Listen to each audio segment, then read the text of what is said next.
Welcome to the Market Money Magnet guys. आज यहाँ इस वीडियो में हम बात करने वाले हैं एनएचपीसी के बारे में। अब एनएचपीसी लिमिटेड जो है इस स्टॉक में हमें कंटिन्यूसली तेज़ी देखने को मिल रही है। आज भी आप देख सकते हैं मोर देन 4% की तेज़ी हमें ये स्टॉक में देखने को मिली है। वहीं पे ये स्टॉक का अगर आप 1 साल का परफॉर्मेंस देखेंगे तो 7% से ज़्यादा है, और 5 साल का परफॉर्मेंस का अगर आप इसका देखते हैं तो 5 साल में इस स्टॉक ने आपको करीबन जो है यहाँ पे 300% से ज़्यादा के रिटर्न्स बनाकर दिए हैं। कोई भी स्टॉक हो 1 सालों में इतने अच्छे रिटर्न्स ना दे, लेकिन लंबे समय में अच्छे रिटर्न्स डेफिनेटली दे सकता है। अब ये स्टॉक में कंटिन्यूसली तेज़ी है, तो हमारे मन में एक सवाल तो डेफिनेटली है कि एक तो ये तेज़ी क्यों है, दूसरा क्या इसमें हमें अभी इन्वेस्ट करना चाहिए, क्या ये सही समय हो सकता है कि एनएचपीसी में हम इन्वेस्ट करें। तो चलिए सबसे पहले हम इसके फंडामेंटल्स देखेंगे, उसके बाद देखेंगे इसकी तेज़ी के पीछे का रीज़न क्या है, और फिर देखेंगे क्या हमें इसमें इन्वेस्ट करना चाहिए या नहीं, ये पोजीशन सही है भी या नहीं इन्वेस्ट करने के लिए। सबसे पहले अगर देखा जाए कि कंपनी करती क्या है, तो प्राइमरीली ये इन्वॉल्व है generation and sales of bulk power to various power utilities, और अदर बिजनेसेस में ये project management, construction, contract, consultancy, agreement services and trading of powers में भी इन्वॉल्व देखने को मिलती है। उसके अलावा इसकी इंस्टॉलेशन कैपेसिटी जो है 7233 MW यानी मेगावाट्स की देखने को मिल रही है, और वो भी हाइड्रो और रिन्यूएबल एनर्जीज़ में। और ये इंडिया की one of the largest hydro power producer भी है, जो कि 6,971 मेगावाट्स ऑफ हाइड्रो पावर और 15% तक की कंट्री की ये टोटल कैपेसिटी इसमें इसको देखने को मिलती है। उसके साथ साथ 28 पावर स्टेशन भी हैं अक्रॉस 15 स्टेट में। तो ये तो आपको समझ में आ गया है कि कंपनी करती क्या है, या कंपनी का एग्जैक्टली होल्ड किस चीज़ में। और पावर सेक्टर आने वाले समय में भी हमें बढ़िया जो है रिटर्न्स देने का पोटेंशियल रखता है, तो हम पावर सेक्टर को डेफिनेटली कंसिडर करते हुए चलते हैं। तो चलिए हम देख लेते हैं इसके। अगर इसका मार्केट कैप की हम बात करें तो मार्केट कैप 88,135 करोड़ का है। स्टॉक P29 है। इसका मतलब अभी सेक्टोरियल पी से आप अगर कंपेयर करते हैं तो ये अंडर वैल्यूड स्टॉक देखने को मिल रहा है, क्योंकि सेक्टोरियल पी 38 के आसपास देखने को मिलता है। उस हिसाब से हम बोल सकते हैं कि फिलहाल ये स्टॉक जो है अंडर वैल्यूड देखने को मिल रहा है। ROC 7 का है, वहीं पे ROE जो है ये 7.67 का है, विच इज़ गुड। और EPS की बात करें तो 2.99 है, फेस वैल्यू 10 का है, यानी आने वाले समय में हमें स्प्लिट का बेनिफिट मिल सकता है। ये कंपनी जो है 2.16% का डिविडेंड यील्ड रखती है, यानी हम बोल सकते हैं कंसिस्टेंसी से डिविडेंड, अच्छा डिविडेंड पे करने वाली ये एक कंपनी है, जिसके चलते आप एक एक्स्ट्रा इनकम जनरेट कर भी सकते हैं। यहाँ पे अगर प्रमोटर का होल्डिंग देखा तो 67% का, और कोई भी होल्डिंग प्लेज नहीं किया गया है। वहीं पे नेट प्रॉफिट 3,412 करोड़ का है, इंडस्ट्रियल पी 38 है, विच इज़ गुड। अगर हम यहाँ पे डेप्ट की बात करें तो 39,557 करोड़ का है, यानी डेप्ट टू इक्विटी रेशियो 1 का है, यानी 1 से ज़्यादा नहीं होना चाहिए, बट 1 भी डेफिनेटली यहाँ पे थोड़ा सा हम ज़्यादा है बोल सकते हैं। OPM की बात करें तो 53 है, विच इज़ गुड। पेट्रोस की स्कोर के हिसाब से लॉन्ग टर्म के लिए स्टॉक फिट बैठता हुआ हमें नज़र आ रहा है। तो फंडामेंटल्स तो इसके अच्छे देखने को मिलते हैं। इन्वेंट्री भी 257 करोड़ की देखने को मिलती है।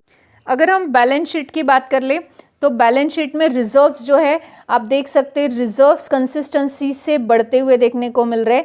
कंपनी जो है कंसिस्टेंसी से प्रॉफिट बना रही है। 18,000 करोड़, 19,000 करोड़, 20,000 करोड़, 21, 23, 24, 26, 28, 29, यानी कंटिन्यूसली ग्रोइंग कंपनी रिजर्व्स के मामले में देखने को मिल रही है। वहीं पे बोरोइंग भी कंपनी का बढ़ रहा है। ऑब्वियस है बोरोइंग बढ़ेगा, अगर जब आपके रिजर्व्स बढ़ेंगे तब डेफिनेटली कंपनी को पैसा लगेगा, और बोरोइंग भी वहाँ पे बढ़ सकता है। टोटल असेट्स की बात करें तो कंपनी के टोटल असेट्स भी बढ़ रहे हैं, करीबन 1,02,678 करोड़ के करंट असेट फिलहाल कंपनी के पास हमें देखने को मिलते हैं।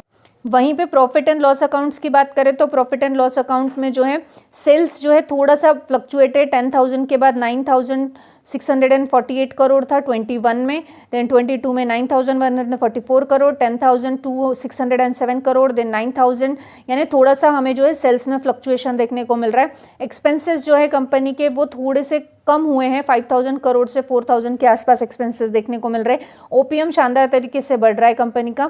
यहाँ पे नेट प्रॉफिट की बात करें तो नेट प्रॉफिट भी आपको जो है थोड़ा सा सेल्स के हिसाब से फ्लक्चुएट देखने को मिलेगा, 3,774 crore, then 4,261 crore, then 4,028 crore and then 3,412 crore. वहीं पे अर्निंग पर शेयर भी फ्लक्चुएट ऑब्वियस से होगा ही, क्योंकि जैसे जैसे नेट प्रॉफिट फ्लक्चुएट होता है वैसे अर्निंग पर शेयर भी फ्लक्चुएट होगा। आप देख सकते हैं यहाँ पे 2023 में 3.89 था, देन यहाँ पे 3.61 एंड 2.99। अगर डिविडेंड की बात करें तो कंसिस्टेंसी से कंपनी डिविडेंड देती है, ये एक पॉजिटिव पॉइंट इस कंपनी का देखने को मिलता है। मोस्ट इंपॉर्टेंट फैक्टर यानी शेयर होल्डिंग पैटर्न की बात कर ले तो प्रमोटर का होल्डिंग जो है यहाँ पे 67.40% का है, एक कांस्टेंट देखने को मिल रहा है। एफआईएस ने अपना होल्डिंग बढ़ाया है कंपनी में, जबकि एफआईएस का आउटफ्लो कंसिस्टेंसी से शुरू है और उस वजह से आईटी कंपनियों पे बहुत नेगेटिव इंपैक्ट देखने को मिल रहा है। लेकिन स्टिल जो है एफआईएस का होल्डिंग यहाँ पे 8.81 है, कंपनी में स्लाइटली बढ़ा है। डीआईएस का होल्डिंग भी डीआईएस ने बढ़ाया है। वहीं पे पब्लिक का जो होल्डिंग है वो यहाँ पे 12% का ही देखने को मिल रहा है, 12.5 तक का, और गवर्नमेंट 1.13% तक देखने को मिल रही है। तो शेयर होल्डिंग पैटर्न तो बढ़िया देखने को मिल रहा है। अब हम देख लेते हैं कि एनएचपीसी में जो तेजी देखने को मिली है उसके पीछे का रीजन क्या है। एनएचपीसी के इस तेजी के पीछे हैं बहुत सारे उसके कॉर्पोरेट एक्शंस, जैसे कि 4 जुलाई के दिन कंपनी ने इशू किया था clarification regarding the damages to NHPC power station due to the flash floods in Himachal Pradesh. उसके अलावा उसके पहले हमें देखने को मिला था 1 जुलाई के दिन अनाउंसमेंट हुआ था regarding the changes in the director and senior management panels, और उसके अलावा फेब महीने में ही इसका एक और कॉर्पोरेट एक्शन आया था जो कि डिविडेंड को लेके था, which is one of the fabulous.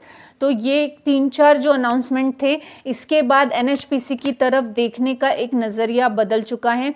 Obvious है बोर्ड ऑफ डायरेक्टर जो चेंज हुए हैं, सीनियर मैनेजमेंट का पैनल जो चेंज हुआ है, वो पैनल के नए मेंबर्स जो हैं उनके ऊपर बहुत सारा ट्रस्ट और फेथ के साथ जो है एनएचपीसी की तरफ देखा जा रहा है, और एनएचपीसी आने वाले समय में और भी अच्छा कर सकती है। इस की वजह से बहुत सारे लोग जो है इसमें एफआईएस इसमें इंटरेस्ट ले रहे हैं, डीआईएस इसमें इंटरेस्ट ले रहे हैं।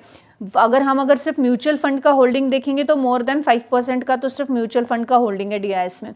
तो ये सब लोग इसीलिए इंटरेस्ट ले रहे हैं कि जो नया डायरेक्टर और नए सीनियर मैनेजमेंट पैनल्स जो अपॉइंट किए गए हैं, जो चेंजेस किए गए हैं, उनके थ्रू कंपनी में आने वाले समय में बहुत अच्छा करने का पोटेंशियल है, क्योंकि कंपनी जो है इसका ऑलरेडी फंडामेंटल्स बहुत बढ़िया है, फंडामेंटल स्ट्रॉन्ग है, ग्रोथ अच्छी है, अंडर वैल्यूड स्टॉक है।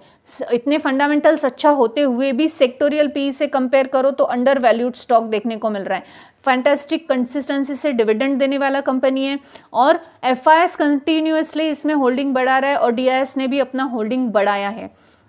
पैनल चेंज होने के बाद ये पॉजिटिव फैक्टर्स कंपनी में दिखने की वजह से बहुत सारे लोग जो है ये कंपनी में इंटरेस्टेड देखने को मिल रहे हैं, क्योंकि पावर सेक्टर का फ्यूचर वैसे भी बहुत अच्छा है। ये तो पावर सेक्टर में ट्रेडिंग भी करती है कंपनी, तो under valued fundamentally strong stock, वो भी पावर सेक्टर का, कोई भी इसको बाय करना चाहेगा। अब मोस्ट इंपॉर्टेंट चीज ये है क्या इस समय इसमें बाइंग हो सकती है। तो इस समय जो इसका स्टॉक प्राइस है 86 के आसपास है, लेकिन इसके पहले 90 और 100 के अबोव था ये स्टॉक, और अभी तो उल्टा करेक्शन के बाद इस प्राइस पर है और अंडर वैल्यूड प्राइस पर है। अगर अंडर वैल्यूड स्टॉक मिल रहा है तो आप इसको इस पोजीशन पर भी बाय कर सकते हो, बशर्ते आपका जो विजन है ये 5+ ईयर का होना चाहिए, क्योंकि हमने पहले भी देखा एक साल में ये कंपनी 6-7% के रिटर्न ही दे पाई है, लेकिन 5 सालों में मोर देन 300% के रिटर्न्स कंपनी ने बना कर दिए हैं। आने वाले समय में भी पावर सेक्टर में ये कंपनी बढ़िया करने का पोटेंशियल रखती है, तो हो सकता है इस समय भी बाय किए हुए आपके स्टॉक पेशेंस के साथ अगर 5 साल आप होल्ड करते तो आपको भी मोर देन 300% के रिटर्न्स बन के मिल चुके होंगे। This video is only for the educational purpose. I am not giving any recommendation here. I hope this information is informative for you. Thanks for watching.